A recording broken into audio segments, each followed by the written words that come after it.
James Thompson stood perfectly still outside Buckingham Palace, his red uniform pressed to perfection, and his famous bearskin hat sitting proudly on his head. For 3 years he had been one of the Queen's guards, and people from around the world came to take pictures with him every single day. Tourists would make funny faces, tell jokes, and try everything they could think of to make him smile or move, but James never broke his serious expression. Being a royal guard was everything James had dreamed of since he was a little boy. His grandfather had served in the same position 40 years ago, and James grew up hearing amazing stories about protecting the royal family. When he finally got accepted into the elite guard unit, his whole family celebrated for weeks. His mother cried happy tears, and his father couldn't stop telling everyone at work that his son was now protecting the Queen herself. The job wasn't easy, though. James had to wake up at 4 in the morning every day to get ready. He spent hours polishing his boots until they shined like mirrors, pressing his uniform until every crease was perfect, and practicing his marching steps.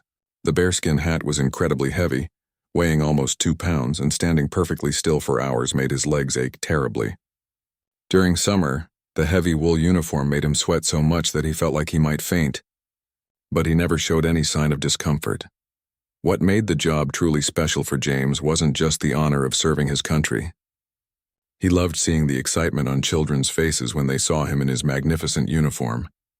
Little kids would whisper to their parents asking if he was a real soldier, and their eyes would grow wide with wonder.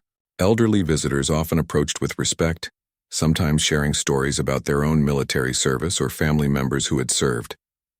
James felt proud knowing that he represented something important to so many people. Every morning when James put on his uniform, he thought about his grandfather's words. The old man had told him that being a royal guard meant being a symbol of strength, tradition, and honor. Even though guards weren't allowed to speak or move while on duty, James felt like he was communicating something powerful just by standing there with dignity and pride. The other guards had become like brothers to James. During their breaks, they would share stories, laugh about the strangest things tourists had done, and support each other through the difficult parts of their job. Some days were harder than others, especially when the weather was terrible or when tourists became too pushy, but they always looked out for each other. James particularly enjoyed the changing of the guard ceremony. When hundreds of people gathered to watch the formal handover, he felt the weight of history on his shoulders. The ceremony had been performed the same way for centuries, and James was now part of that incredible tradition. The precision of their movements, the sound of their boots marching in perfect rhythm, and the music from the military band created a magical atmosphere that gave him goosebumps every single time. Despite all the challenges, James had never questioned his decision to become a royal guard. He felt genuinely honored to serve his country in such a visible and important way. His uniform represented everything he believed in about duty, service, and protecting the things that mattered most. When people asked him about his job, James would always say that he couldn't imagine doing anything else with his life. But on this particular Tuesday morning in October, something was about to happen that would change everything James thought he knew about his role as a royal guard. As he took his position outside the palace gates, adjusting his rifle and straightening his shoulders, James had no idea that within the next few hours, his entire understanding of what it meant to serve would be completely transformed. The morning started like any other, with tourists beginning to gather and cameras starting to flash. But today would be different. Today, James would encounter something that would test not just his training as a guard, but his heart as a human being. The morning crowd was typical for a Tuesday in October. Families with children pointed excitedly at James and the other guards, while tour groups listened carefully to their guides explaining the history of the palace. James had learned to tune out most of the chatter around him, focusing instead on scanning the area for any potential security concerns. His eyes moved constantly, watching for anything unusual while maintaining his stoic expression. Around 10:30, James noticed an elderly woman approaching his post. She walked slowly, using a wooden cane and stopping frequently to catch her breath. Her gray hair was neatly styled, and she wore a simple navy blue coat that had seen better days. What caught James' attention wasn't her appearance, but the way she looked at him. Unlike most tourists who seemed excited or curious, this woman's eyes held something deeper, something that looked almost like recognition. The woman stopped about 6 feet away from James and simply stood there studying his face. She didn't try to make him laugh or take a selfie like most visitors did. Instead, she just watched him with an expression that seemed both sad and hopeful at the same time. James felt slightly uncomfortable under her intense gaze, but he maintained his professional composure and continued looking straight ahead. After about 10 minutes, the elderly woman reached into her coat pocket and pulled out a small piece of paper. Her hands shook slightly as she unfolded it, and James could see that it looked old and worn, as if it had been carried around for many years. She held the paper carefully, looking back and forth between it and James's face several times. Then something unexpected happened. The woman began to cry, not loud, dramatic sobbing, but quiet tears that rolled down her cheeks as she continued staring at James. She pressed the piece of paper against her heart and whispered something that James couldn't quite hear over the noise of the crowd around them. James felt his heart skip a beat. In all his years as a guard, he had never seen someone react to his presence with such raw emotion. He wanted desperately to ask the woman if she was all right, to offer help or comfort, but his training held him in place. Guards were not allowed to break character or engage with visitors under any circumstances. He could only stand there and watch as this mysterious woman continued to cry while looking at him. Other tourists began to notice the woman's emotional state. Some looked concerned and asked if she needed help, but she politely shook her head and continued focusing all her attention on James. A few people took photos of the scene, probably thinking it was just another tourist having an emotional reaction to the majesty of the palace. As the minutes passed, James found it increasingly difficult to maintain his professional detachment. Something about this woman's tears felt personal, urgent, and important. The way she clutched that old piece of paper and the intensity of her gaze made him feel like there was something significant happening that he didn't understand. The woman suddenly stepped closer to James, close enough that he could see the deep lines around her eyes and the way her hands trembled. She looked directly into his eyes for a long moment, and James felt like she was trying to communicate something important without words. Then very carefully she placed the folded piece of paper on the ground near his feet. James's mind raced with questions. Who was this woman? What was written on that paper? Why had seeing him caused such an emotional reaction? He stared straight ahead, following protocol, but every fiber of his being wanted to look down at the paper she had left for him. The woman took one last long look at James, wiped her tears with a tissue from her pocket, and slowly walked away. She moved even more slowly than when she had arrived, stopping once to turn back and look at him again before disappearing into the crowd of tourists. James spent the rest of his shift thinking about the mysterious encounter. The piece of paper remained on the ground near his feet, and he found himself fighting the urge to look down at it. He knew that breaking protocol could cost him his job, but his curiosity was overwhelming. What could possibly be written on that paper that had caused such a powerful emotional response from the elderly woman? For the remaining 3 hours of his shift, James could barely concentrate on anything except the folded paper near his feet. Every few minutes he found himself fighting the urge to glance down at it. The wind picked up several times and James held his breath, terrified that the paper might blow away before he had a chance to read it. Fortunately, it seemed to be weighted down by something, or perhaps the way it was folded kept it secure. The afternoon crowd grew larger, with school groups and families taking advantage of the pleasant October weather.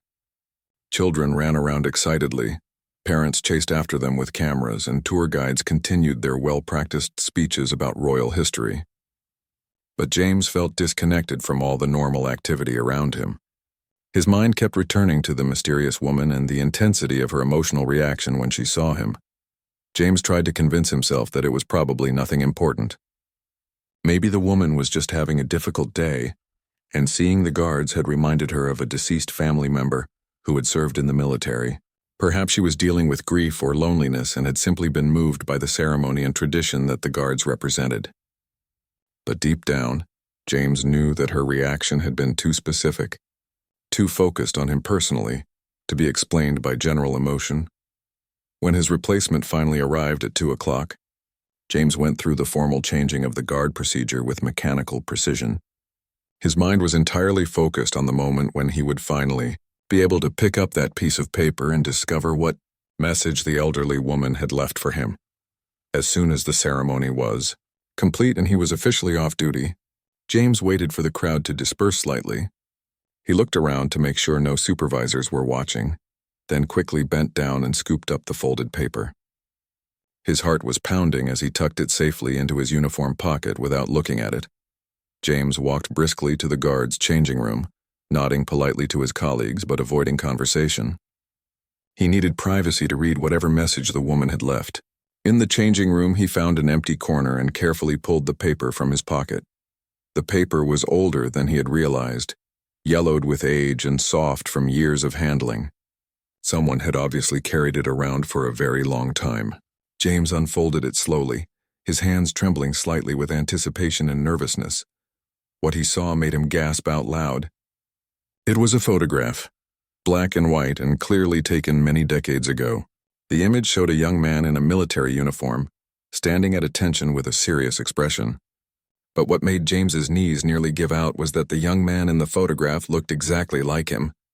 Not similar, not reminiscent, but identical. The same facial structure, the same eyes, the same nose, even the same way of holding his shoulders. James stared at the photograph in complete shock. How was this possible? Who was this person who looked so much like him? He turned the photograph over and found handwriting on the back in faded blue ink. The writing was in an elderly person's careful script, and it read, "Private William Thompson, died in service 1943. My beloved brother." I never got to say goodbye. The name hit James like a physical blow. Thompson was his last name. His grandfather's name had been William Thompson. James had always known that his grandfather had served in the military during World War II, but the family had never talked much about those years. His grandfather had died when James was only 12 years old, and most of the war stories James knew were the cheerful ones about friendship and camaraderie that his grandfather had shared when James was small. James realized that his hands were shaking as he stared at the photograph. The young man in the picture wasn't just someone who looked like him. This was his grandfather as a young soldier, probably around the same age that James was now. The elderly woman who had given him the photograph must be his grandfather's sister, which would make her James's great-aunt. But if that was true, it meant that James had a living relative he had never known about. His grandfather had never mentioned having a sister, and James's parents had never spoken of any other family members from that generation. Why had this woman been kept secret from their family, and why had she chosen to approach him now after all these years? James sat in stunned silence for nearly an hour, staring at the photograph and trying to process what he had discovered. His mind raced with questions and emotions that he couldn't quite sort through. The resemblance between himself and the young soldier in the picture was so striking that it was almost unsettling. It was like looking at himself in a military uniform from 80 years ago. The more James studied the photograph, the more details he noticed that connected him to this mysterious relative. The young soldier had the same small scar above his left eyebrow that James had gotten from falling off his bicycle as a child. Their hands looked identical, with the same long fingers and the same way of positioning their thumbs.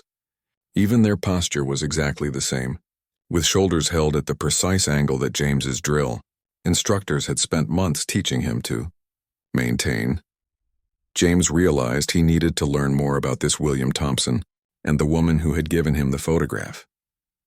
He carefully folded the picture and placed it in his wallet, then changed out of his uniform as quickly as possible.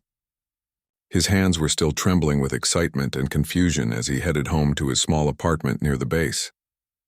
The first thing James did when he got home was call his mother. She answered on the second ring, and James could hear the television playing in the background.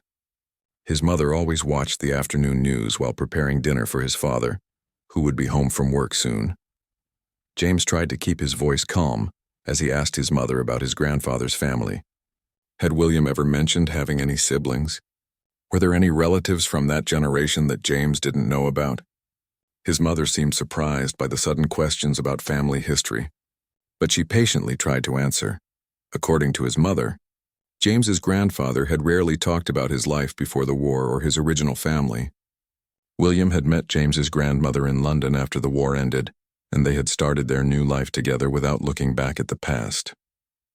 His mother had always assumed that William's family had died during the war, which was tragically common for families of that era. James decided not to mention the photograph yet. He wanted to do some research on his own before involving the rest of his family.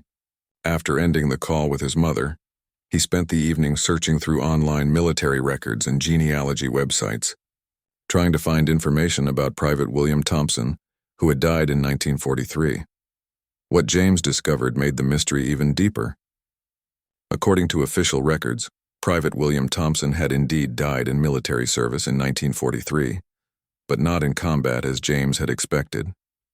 The records showed that William had died in a military hospital in England from injuries sustained in a training accident. He had been only 22 years old. But the most shocking discovery was that William Thompson had been listed as having no living relatives.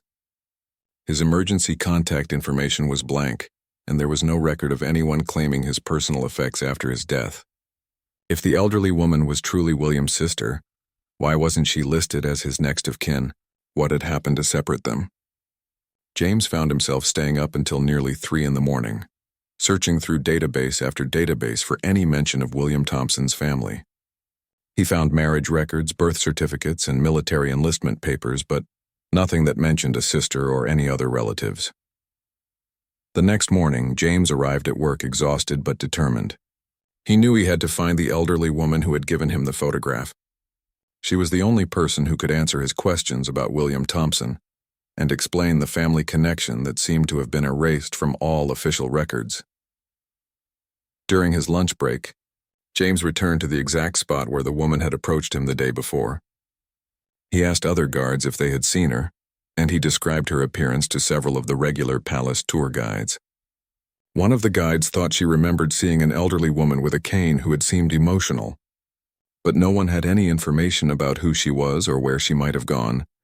James realized that finding her wouldn't be easy.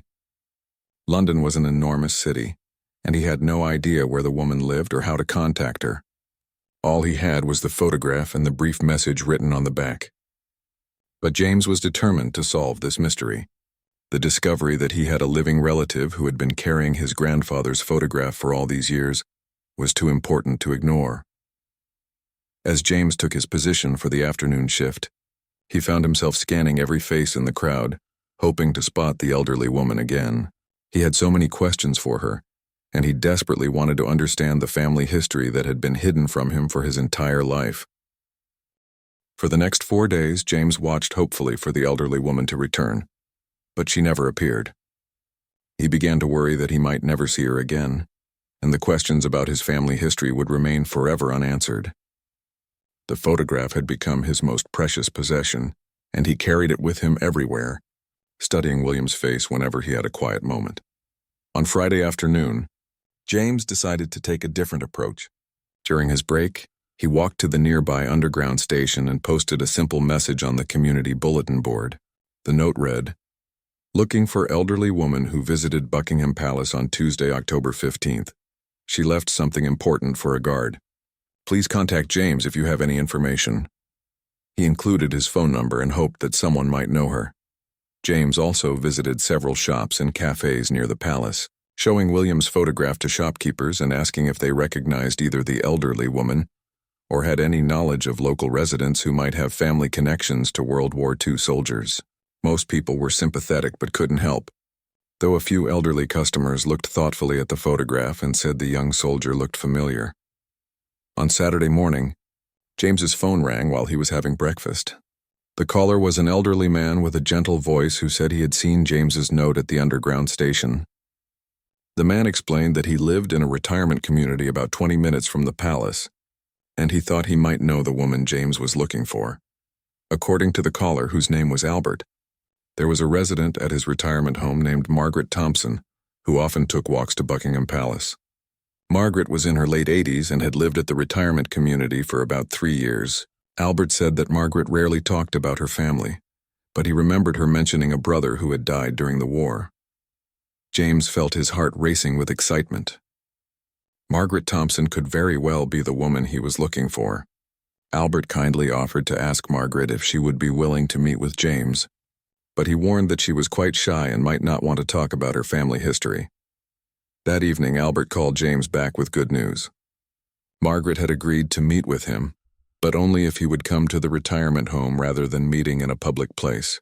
She had admitted to Albert that she was indeed the woman who had approached James at the palace, and she was nervous about talking to him but felt that it was important. On Sunday afternoon, James took the bus to Willowbrook Retirement Community, a pleasant-looking facility surrounded by gardens and walking paths. His palms were sweaty with nervousness as he approached the front desk and asked to see Margaret Thompson. The receptionist called Margaret's room, and a few minutes later, James saw the same elderly woman from the palace walking slowly down the hallway toward him. Margaret looked even more fragile than she had at the palace, but her eyes were bright with intelligence and emotion. She greeted James quietly and led him to a small sitting area near a window that overlooked the garden. For several minutes they simply sat in silence, both seeming unsure of how to begin the conversation.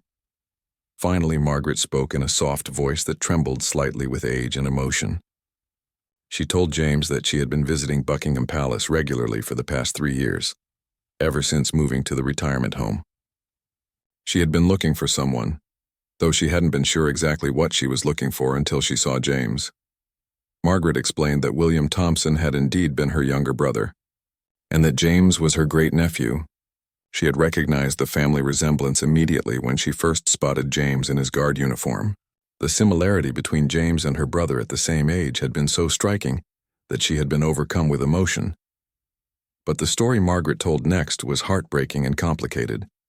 She explained that William had left home when he was 18, after a terrible argument with their parents about his desire to join the military. Their parents had forbidden him from enlisting, wanting him to stay home and help with the family business instead. William had been so angry and hurt by their refusal to support his decision that he had left in the middle of the night, taking only a few belongings and leaving behind a note saying he never wanted to see his family again. Margaret had been only 16 at the time, and she had tried desperately to find William and convince him to come home. She had searched for him throughout London, asking at recruitment offices and military bases, but William had apparently enlisted under a different address and had made sure that his family couldn't locate him. The family had never heard from William again. They didn't know where he was stationed, which unit he had joined, or even that he had died until years after the war ended. Margaret had spent decades trying to find information about what had happened to her brother, but military records from that era were often incomplete or difficult to access. Margaret's voice grew even softer as she continued her story. She told James that she had finally learned about William's death in 1963, 20 years after it had happened. A former army buddy of William's had tracked down the family because he had felt guilty about never contacting them sooner. The soldier explained that William had talked about his sister Margaret often, especially during his final weeks in the hospital. According to William's friend, her brother had deeply regretted the argument with their parents and had desperately wanted to reconcile with his family. William had been planning to write a letter to Margaret as soon as he recovered from his injuries, but he had died before he could reach out. The soldier said that William's last words had been about missing his sister and wishing he could tell her how sorry he was for leaving the way he did. Margaret wiped tears from her eyes as she remembered receiving this devastating news. Learning that William had wanted to contact her, but had died before he could do so, had broken her heart in a way that had never fully healed. She had spent the rest of her life wondering what their relationship might have been, like if pride and stubbornness hadn't kept them apart for those crucial years. But Margaret's story became even more tragic when she explained what had happened to the rest of their family. Their parents had died in a bombing raid on London in 1941, 2 years before William's death. Margaret had been working as a nurse in a different part of the city and had survived, but she had lost her home and all of her family photographs in the bombing. The only picture of William that she had managed to save was the one she had carried with her for over 80 years. After the war ended, Margaret had tried to find other relatives or anyone who had known William, but their entire family had been scattered or lost during the war years. She had married in 1947 and had taken her husband's last name, which had made it even more difficult for anyone who might have been looking for the Thompson family to find her. Margaret explained that she had never known that William had gotten married or had children. She had assumed that her brother's line of the family had ended with his death. When her husband died 15 years ago, Margaret had returned to using her maiden name of Thompson, hoping that somehow it might help her connect with any surviving family members. 3 years ago, when Margaret moved to the retirement home, she had started taking regular walks to Buckingham Palace. She told James that she wasn't entirely sure why she was drawn to visit the palace so often, but something about seeing the guards in their uniforms reminded her of William and made her feel closer to him. Then, 6 months ago, Margaret had spotted James during one of her visits. The family resemblance had been so strong that she had nearly fainted with shock. She had started returning to the palace every few weeks, watching James from a distance and trying to work up the courage to approach him. She had been afraid that he would think she was just a crazy old woman, or that she might be wrong about the family connection. Margaret reached into her purse and pulled out a small box that she had brought with her. Inside were a few more photographs, some letters, and a military medal that had belonged to William. She had received these items from the army friend who had contacted her in 1963, and she had treasured them for decades as her only connection to her lost brother.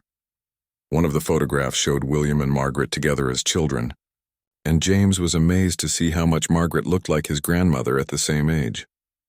Another picture showed their parents standing in front of a small shop, and James realized that he had inherited his grandfather's eyes and his great-grandmother's smile.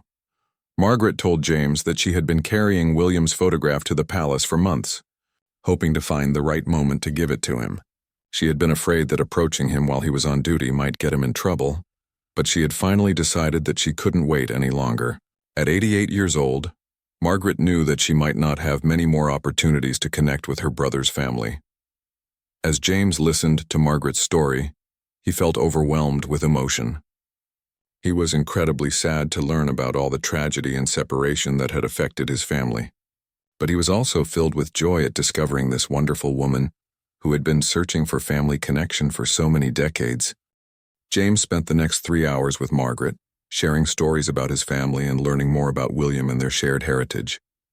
He showed her photos on his phone of his parents, his siblings, and his own children from his recent marriage. Margaret cried happy tears as she looked at pictures of the family she never knew existed.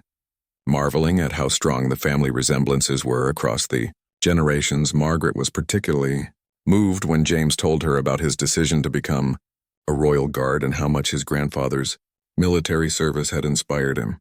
She shared stories about William's childhood dreams of serving his country and how proud he had been when he finally enlisted. Despite the family conflict it had created, James learned that William had been an incredibly brave and dedicated soldier, even during his brief military career. His army friend had told Margaret that William had volunteered for dangerous missions and had been well respected by his fellow soldiers. The injury that led to his death had occurred when William had pushed another soldier out of the way of falling equipment during a training exercise, saving the other man's life but crushing his own leg so severely that infection set in. Before leaving the retirement home that day, James made arrangements to visit Margaret regularly. He promised to bring his parents and other family members to meet her, and he asked if she would like to attend the changing of the guard ceremony as his special guest. Margaret was delighted by the invitation and said it would be the honor of her lifetime. 2 weeks later, James arranged for Margaret to have VIP seating at the changing of the guard ceremony.